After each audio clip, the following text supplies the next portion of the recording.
Welcome to ancient Rome, where every stone tells a story of power and grandeur.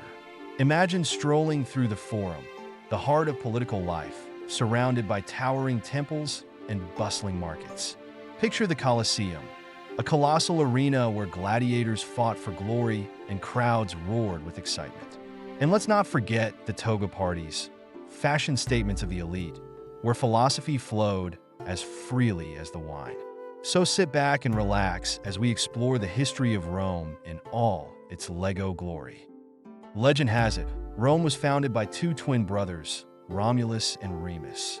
Picture this: abandoned as infants, they were raised by a she-wolf in the wild. As they grew up, they decided it was time to build a city. But here's the twist: during a sibling spat, Romulus ended up killing Remus. A tragic turn, right? But it didn't stop Romulus. He went on to establish Rome in 753 BC, naming it after himself. The city grew from a small settlement into one of the greatest empires in history. Fast forward to 753 BC. The Romans begin building their empire, brick by brick, and making enemies along the way. Not that they had a problem with that. By 509 BC, Rome becomes a republic. Think of it as a giant club where everyone has to give speeches, but no one really agrees on anything. Perfect for people who love arguing. From 264 to 146 BC, Rome embarked on a monumental expansion fueled by the fierce Punic Wars against Carthage. It all began over control of Sicily, sparking a conflict that would last over a century. The First Punic Wars saw Rome's naval prowess emerge, but the stakes escalated in the Second Punic War, where Hannibal famously crossed the Alps with his war elephants. The Third Punic War sealed Carthage's fate, with Rome razing the city to the ground in 146 BCE. This relentless expansion not only transformed Rome into a Mediterranean superpower, but also set the stage for its eventual dominance in the ancient world. Fast forward 400 years, and Julius Caesar rises to power in Rome through political alliances and military conquests, including the Gallic Wars. Declaring himself dictator for life in 44 BCE, he implemented reforms like reorganizing the calendar and centralizing power, weakening the Senate's authority. His reign ended abruptly when he was assassinated on the Ides of March, March 15th, 44 BC, by senators fearing his growing power. Though brief, his rule marked the transition from the Roman Republic to the Roman Empire. Meanwhile, gladiators are out there battling it out in the Colosseum. Forget The Bachelor. This is the OG reality TV, where the stakes are life and death. These warriors weren't just fighters. They were elite athletes, honing their skills with precision and grit. They trained relentlessly, pushing their bodies to the limit, all for glory and freedom. In a world where the stakes couldn't be higher, these gladiators truly understood what it meant to fight for their lives.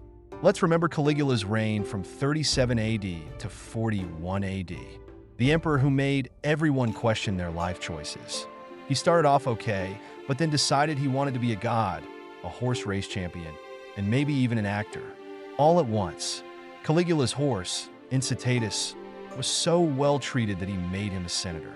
You know, because who better to represent the people than a horse with great taste in oats? From Britain to Egypt, Rome wasn't just building cities, they were making new friends. And by friends, I mean you're going to be part of our empire whether you like it or not. So not everyone was happy about Rome's massive expansion, especially in Britain. Enter Hadrian's Wall. Imagine a big no-entry sign, except this one was made of stone and about 80 miles long. Hadrian built this wall in 122 AD, hoping to keep out the barbarians. The Romans were like, "Nope, you're not invited to our empire party. Stay in the wild, please." Next up, Antoninus Pius. This guy ruled from 138 to 161 AD and was famous for one thing: not doing much. His reign was peaceful, and people loved him for it. Like the emperor of chill, he focused on building, not battling. Roads, temples, you name it. A true fan of if it ain't broke, don't fix it. But also, don't fight anyone unless you absolutely have to. Political chaos in Rome was like a never-ending circus. Imagine senators bickering while munching on grapes, completely oblivious to the empire crumbling around them. Between 235 AD and 284 AD, they churned through 20 emperors in just 49 years. Talk about commitment issues. Then came the barbarians, ready to crash the party. With constant wars, internal strife, and an economy in shambles, Rome was too exhausted to fight back. In 476 AD, the Western Roman Empire finally fell, marking the end of an era. But don't count Rome out just yet. Its legacy lives on in our roads, laws, and languages. Those ancient ruins? They're still captivating tourists, proving that while empires may fall, their influence endures. Don't forget to like and subscribe for the next installment of LEGO Histories. See you next time.